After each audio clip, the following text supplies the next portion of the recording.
अतुलितबलधामं हेमशैलावदेहं दनुजबलकृशानं ज्ञानिनामग्रगण्यं सकलबुद्धिधानं वानराणामधीशं रघुपतिप्रियभक्तं वातजातं नमामि। बोली राजा रामचंद्र की जय। व्यास पूजनम। नव्यास विशाल बुद्धे फुल्लारविंदायत पत्र नेत्र जैन त्वया भारत तैल पूर्ण प्रज्वालितः ज्ञानमयः प्रदीपः। व्यासाय विष्णुरूपाय व्यासरूपाय विष्णवे नमो वै ब्रह्मविधये वसिष्ठाय नमो नमः। अचतुर्वदनो ब्रह्मा द्विबाहुरपरो हरिः अभाललोचनो शम्भुर्भगवान् बादरायणी।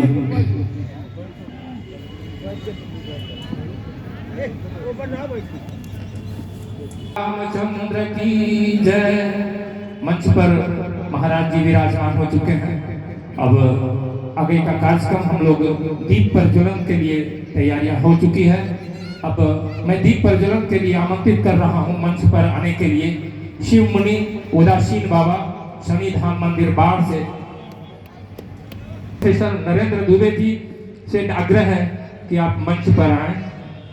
डॉक्टर सियाराम सिंह जी से निवेदन है कि आप भी मंच पर आएं और दीप प्रज्वलन में सहभागी बने। आग्रह है कि आप मंच पर आएं। शंकर सिंह जी और अशोक चंद्रवंशी जी, अक्षय कुमार जी, आपसे भी आग्रह है कि आप मंच पर आएं। डॉक्टर रंजेश कुमार जी मंच पर आएं। कल्याणम आरोग्यम धन संपदाम शत्रुबुद्धि विनाशाय दीपज्योति नमोस्तुते। सभी महानुभाव शहर के वरिष्ठ आज हमारे बीच इस कथा का शुभारंभ कर रहे हैं दीप प्रज्वलन के साथ। बहुत ही शुभ घड़ी है जो आज 7 वर्षों के बाद हमें फिर से प्राप्त हुआ है। श्री राम कथा अमृत वर्षा में आज से हम लोग भीगेंगे, इसमें शराबोर होंगे और इस शराबोर होने के बाद इसमें डूबकर इसके जितने भी रत्न हमें मिल पाएंगे उन सभी रत्नों को संग्रह करेंगे। अपने बच्चों के बीच उन रत्नों का वितरण करें, अपने परिवार के बीच उन रत्नों का वितरण करें। हमारे बच्चे इससे उत्साहित होंगे, हमारे अध्यात्म को समझेंगे, रामायण को समझेंगे, राम कथा को समझेंगे। राम कथा हमें न सिर्फ अध्यात्म से जोड़ता है,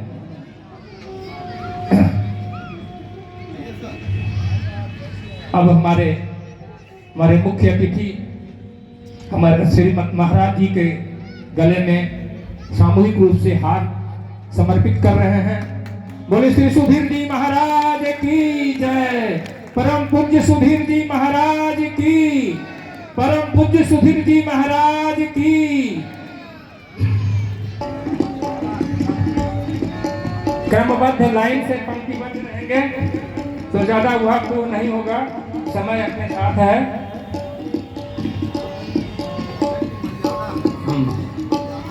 व्यास सुधीर कुमार सिंह, शत्रुघ्न प्रसाद सिंह गांधी जी सब लाइन में लगे हुए हैं।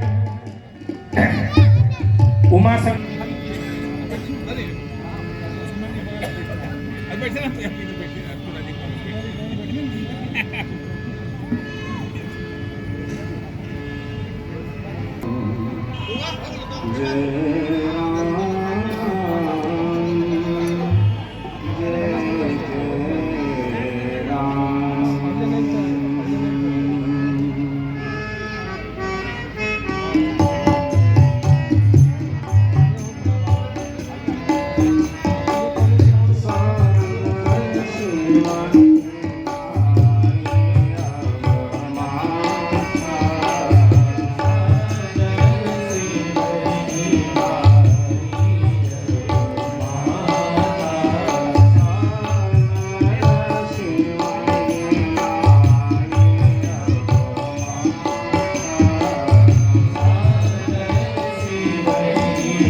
आज से हम सब लोग 9 दिनों तक भगवान के पावन नाम का गायन करेंगे, चिंतन करेंगे, मनन करेंगे।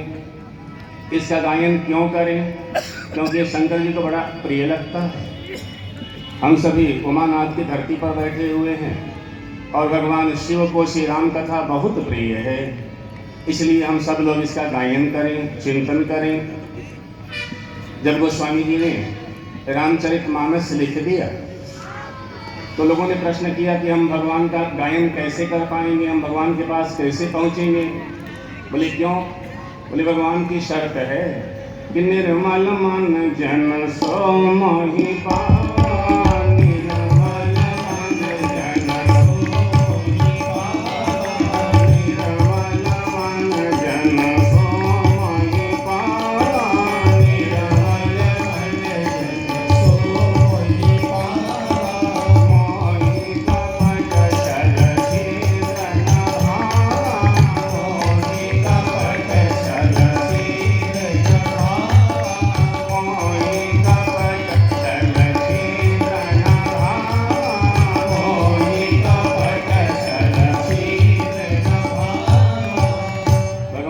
शर्त है कि मुझे कौन प्रिय नहीं है? निर्मल मन जन सो नहीं पावै। जो निर्मल नहीं है और हमारे अंदर कपट के, वासना के, बुराई के अनेक छिद्र भरे पड़े हुए हैं, हम कैसे भगवान के पास जाएंगे? तो गोस्वामी जी से लोगों ने कहा भैया इस गंदगी को दूर करने का कोई साबुन है क्या?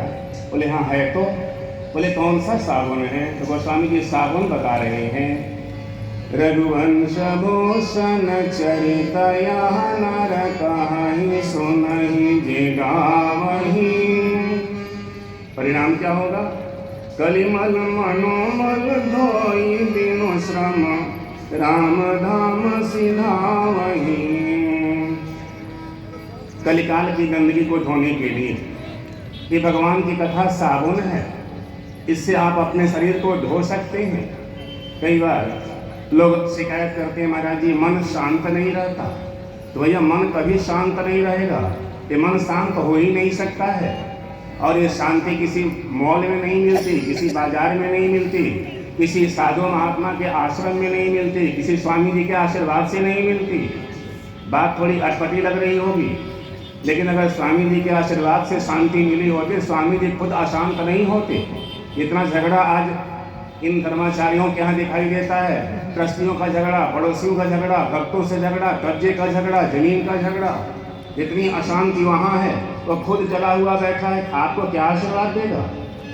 तो शांति की पौध स्वयं लगानी पड़ती है, शांति की खेती स्वयं करनी पड़ती है। आप चिंतन ये ना करें कि मन शांत कैसे हो, चिंतन ये करें कि मन अशांत क्यों है। मन अशांत कब होता है? जब मन अशुद्ध होता है, मन में कामनाएं हिलोरे मार रही होती हैं, मन अशांत रहेगा। पड़ोसी से आपका कोई झगड़ा हुआ है, 10 बरस पहले झगड़ा हो चुका है, अचानक वो झगड़ा याद आ गया, आप मन ही मन दांती की पिटा रहे हैं, मिल जाए तो गर्दन मरोड़ दूं, मन अशांत हो गया। पड़ोसी ने आपसे बाद में व्यापार शुरू किया, 4 मंजिल का मकान खड़ा कर लिया, 2 महंगी महंगी गाड़ी खड़ी कर ली, जब भी गुजरेंगे देखेंगे ईर्ष्या के कीटाणु अंदर बिलबिलाने लगेंगे, मन अशांत हो जाएगा। तो मन शांत कैसे हो? जैसे श्वास कभी शांत नहीं होती, ऐसे ही मन कभी शांत नहीं रहता। कितनी देर त्राटक करेंगे, कितनी देर दीवार को निहारेंगे, दुनिया काम करेंगे कि नहीं करेंगे? तो मन शांत नहीं होता है। विचार करिए कि मन अशांत क्यों है। एक माता जी ने प्रश्न कर दिया, महाराज जी मन शांत कैसे हो, कुछ उपाय बताइए। हमने कहा मेरे पास तो नहीं है, इसका उपाय केवल यमराज के पास है। अगर उनका पता मिल जाए, शरीर शांत हुआ तो मन भी शांत हो जाएगा। मन कभी शांत हो ही नहीं सकता है। मन की केवल 2 ही स्थितियां होती हैं, या तो मन आनंदित होगा या मन बेचैन होगा। मन आनंदित तब होगा जब मन शुद्ध रहेगा, और मन बेचैन तब होगा जब मन अशुद्ध हो जाएगा। इसलिए इस कथा को भाव से गाइए। शंकर जी कहते हैं जो भाव से गाता है, मुख से गाइए और हृदय से इसको अपने आचरण में उतारने की चेष्टा करिए। इस कथा को गाइए। जिसको सुनना आ गया, हमारे शंकर जी सुनते हैं। सुनी शंभु, शंकर जी सुन लेते हैं, और जिसको सुनना आ गया, परिवारों में झगड़ा के कारण सबसे बड़ा कारण न सुनना ही है। आप सबकी शिकायत रहती है, ये तो हमारी सुनते ही नहीं है। इनकी शिकायत रहती है, सुनती हो कि नहीं सुनती हो। बेटा कहता है पिताजी आजकल सुनते ही नहीं है हमारी। बाप कहता है बेटा इतना नालायक निकल गया कि सुनता ही नहीं है। मालिक कहता है ड्राइवर ऐसा बहरा आया, चिल्लाते रहो, सुनता ही नहीं है। ये नौकरानी सुनती ही नहीं है, नेताजी सुनते ही नहीं है। हमारी सरकार जिसको सुनना आ गया, हमारे शास्त्रों में प्रमाण है। गंगा के किनारे शुक्र तीर्थ में सुखदेव जी महाराज परीक्षित को कहते हैं कि महाराज परीक्षित सुनो। नैमिषारण्य में गोमती के किनारे सूत जी सौनक जी को कहते हैं महाराज सुनो। शंकर जी पार्वती जी कहते हैं देवी बोले गिरिजा सोना हो राम